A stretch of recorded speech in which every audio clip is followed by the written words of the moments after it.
to say about this program that, minimal opt-outs? I don't think any starters have entered the transfer portal. What does that say about the group in general, the program in general?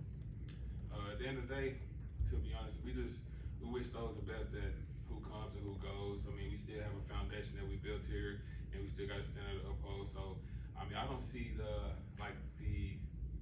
how can I say, like the goals or the standard, anything like that changing because of something like that. Preparing for your last game, do you find yourself looking at some of the smaller details of like how you prepare for a game? Do you appreciate it a little bit more? Oh, you see, you make me feel old, man.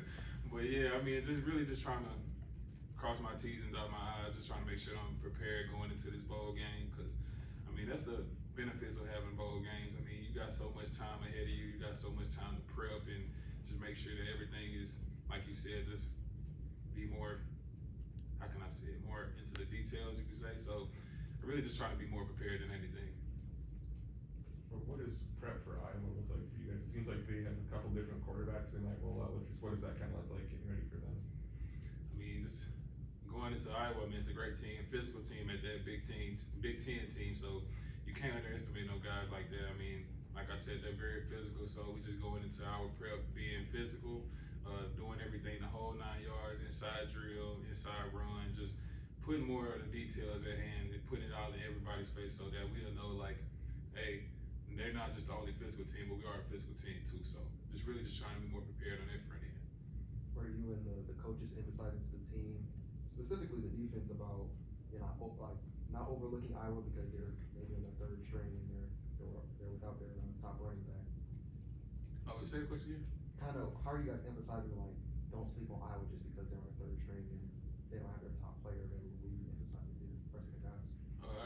I mean, just speaking from my experience of just being in the trenches and D tackle, so I mean, we know that the front line is where most of the magic happens. That's where they get things rolling, and that's the oldest group of the group. So they're the leaders of that unit. So we just know for the most part, we got a much bigger responsibility than anything actually. So I feel like we take care of that, and we basically control the pace of the game.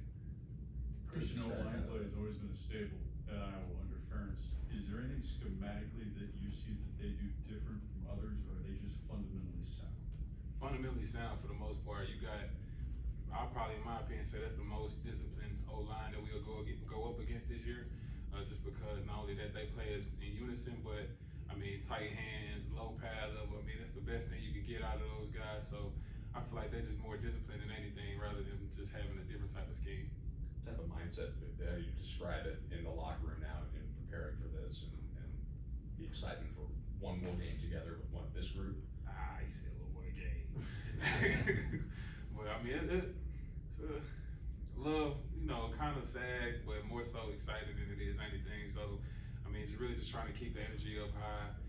Just coming in the building on a day-to-day basis, knowing that, hey, you just got to stay present because like it can go by in an instant. So, just for anybody and everybody in the building, we all know that this team will look this exact same way.